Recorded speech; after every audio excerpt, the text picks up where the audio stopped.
Let me put you right in the moment because that's where this whole thing started for me. I'm on the road, there's a car ahead of me, and it's going slower than I want to go. So I do what every one of us does, I pass it. Clean overtake, I pull ahead and I feel it. That little hit of satisfaction. I've left it behind, gone. It's somewhere back there in my mirrors, and I'm out in front winning. 10, maybe 15 minutes go by, I'm cruising. I've forgotten all about that car. And then I roll up to a red light and ease to a stop.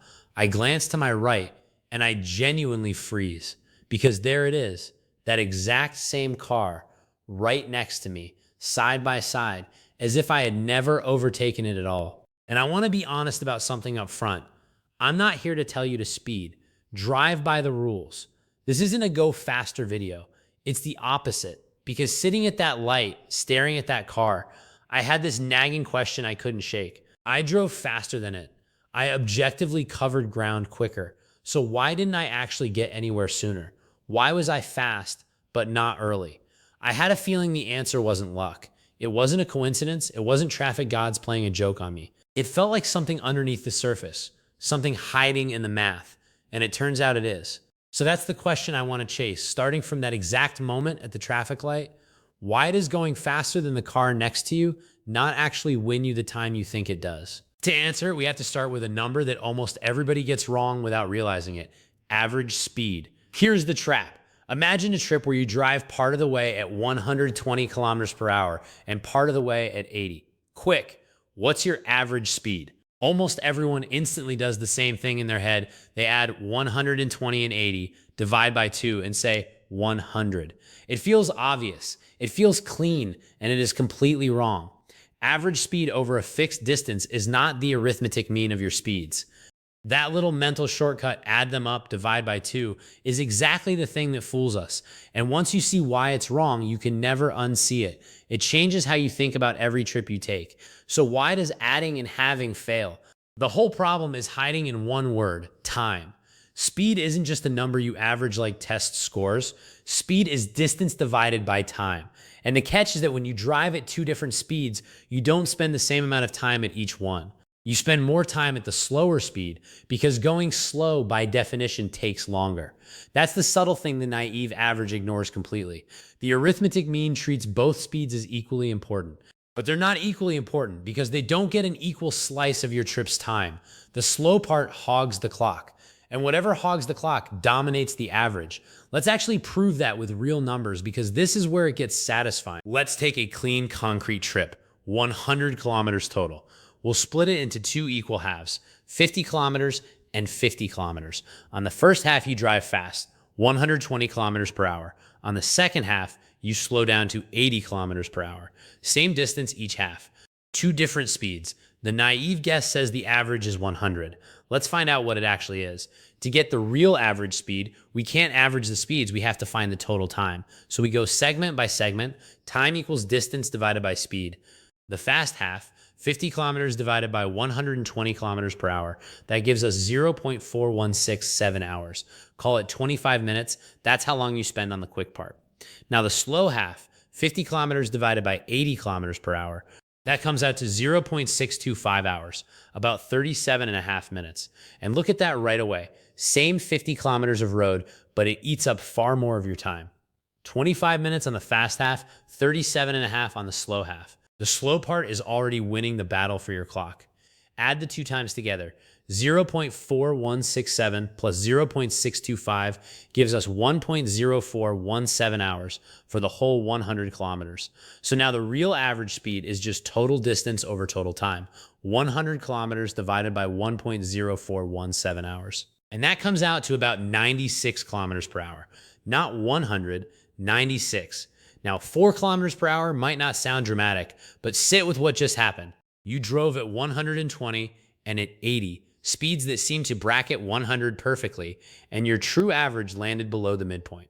It got dragged down, and it always lands below the midpoint, never above. The slow speed has more pull than the fast speed every single time. That's not an accident of these numbers. It's a law. That law has a name, and it's beautiful. When you cover equal distances at different speeds, the The correct average isn't the arithmetic mean, it's the harmonic mean. And the key property of the harmonic mean is this: it is always less than or equal to the arithmetic mean. Always. It can equal it only when both speeds are identical. The moment they differ, the harmonic mean drops below.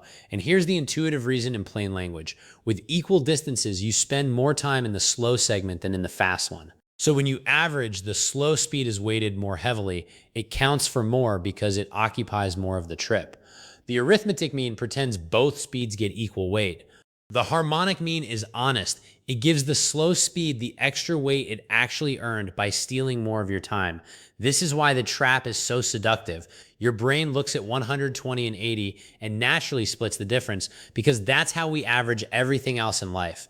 But distance-based travel doesn't play by that rule. The slowest part of any journey quietly grabs the steering wheel of your average and it never lets go.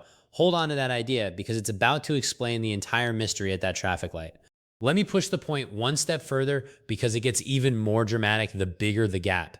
Imagine an extreme, half the distance flat out and the other half crawling. The crawling half can swallow so much time that your blistering speed on the first half barely moves your average at all. The slow part doesn't just pull the average down. At the extremes, it practically sets it. Top speed becomes almost decorative. Now let's drive back to that red light because this is the payoff. On a real route through a town, what actually decides your travel time? It is not your top speed between the lights. It's the slow parts and the stops, the red lights, the congestion, the junctions where everyone has to wait. Those are the slow segments. And we just proved that the slow segments dominate the average. So picture me in that other car. Between two lights, I floor it relative to him. I'm doing the fast half of the journey. I gain a few seconds, genuinely just a few seconds of ground. I feel like a winner. But those few seconds are tiny compared to the minutes that everyone, me included, is about to lose sitting at the same red light up ahead. Because the light doesn't care how fast I got there. It turns red on its own schedule. I arrive a few seconds early, and then I just wait longer for the green. The slower driver rolls up a few seconds behind me, and the light is still red for him too. The stop erases my lead instantly. The red light is the great equalizer. It resets us both to zero. That's exactly why we ended up side by side. I didn't imagine the overtake. I really was faster on the open stretch. But the stops are the bottleneck, and the bottleneck sets the pace for everyone equally. My fast burst bought me seconds. The shared red lights cost both of us the same minutes. So we converge. We meet again at the next light. And the brutal little truth is this: going faster mostly buys you more time standing still.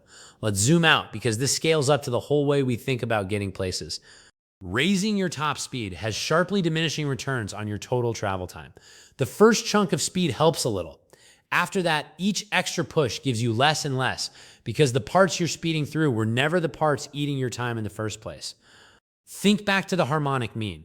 Your trip's average is held hostage by its slowest segments and its stops. You can drive the fast bits like a rocket, and the average barely budges because the slow bits and the weights are still sitting there, hogging the clock exactly like that 80 km/h half hogged it in our example. The bottleneck, not the top speed, is the thing that's really timing your journey, and this is the part one actually find calming. Once you understand it, the urge to weave and floor it between lights loses its grip because you can see it isn't really winning you anything meaningful. The seconds you scrape together evaporate at the very next stop. The math has already decided how long this trip takes, and it decided it based on the slow parts, not on your bravest moment on the gas pedal. So let's go back to me at that light, freezing as I see that same car pull up beside me. I thought I'd left it behind. I thought being faster meant being earlier. But fast and early are not the same thing, and that's the whole lesson.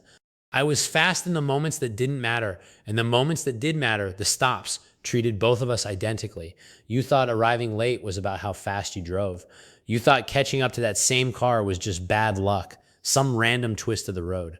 But it was never random. It was math the whole time. The harmonic mean quietly weighting your slow segments more heavily, and the simple truth about where your time actually goes, into the stops, the congestion, the slowest stretch of road, not into your top speed. And to be clear one more time, this was never an argument to drive faster. Drive by the rules. If anything, it's permission to relax. The bottleneck set the pace, and you can't out-accelerate a red light. So the next time you overtake someone and feel that little spark of victory, just wait. Glance to your right at the next light. There's a good chance they'll be right there beside you, and now you'll know exactly why. You thought it was chance, it's math. Thanks for chasing this one with me.